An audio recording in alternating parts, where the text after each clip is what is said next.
How do you encourage a shy crowd to get up and dance? This one, I really like this question. It's not asked very often, which I wish it was. It's a good question to ask your DJ when you're looking for one, by the way.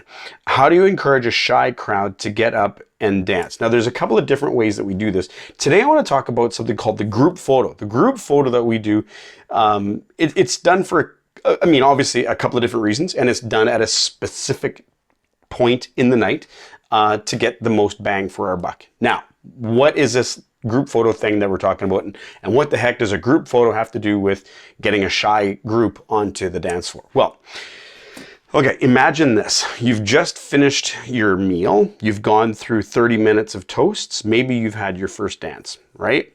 People have been sitting for half an hour, 40 minutes at this point.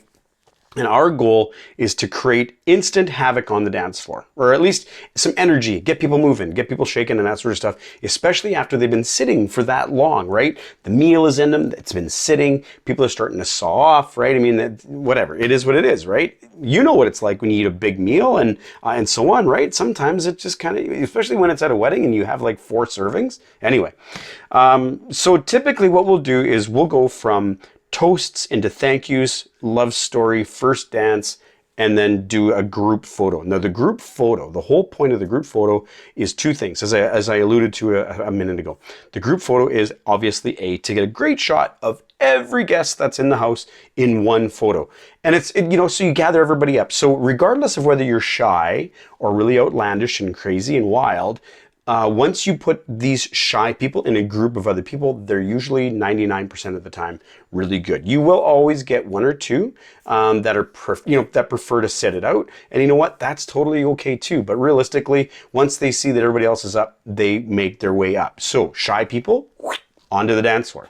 So you get the photo that everybody loves. When you look back at some of the photos that people post on social media and stuff like that, the group photos are almost always one of the first photos after the personals with the bride and the groom that get posted.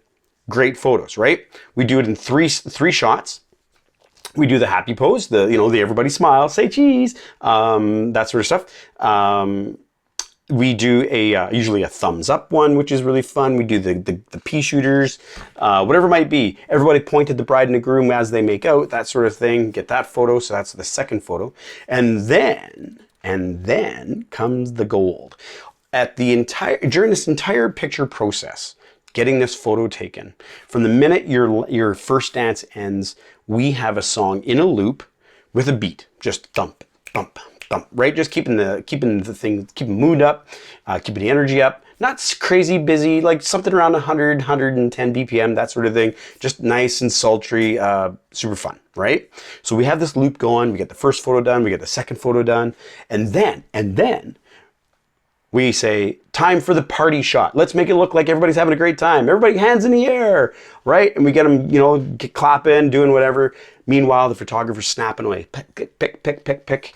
We release the loop, and regardless of whether you're shy or outlandish, you're dancing. Super, super simple. Group photos are amazing. They're super fun.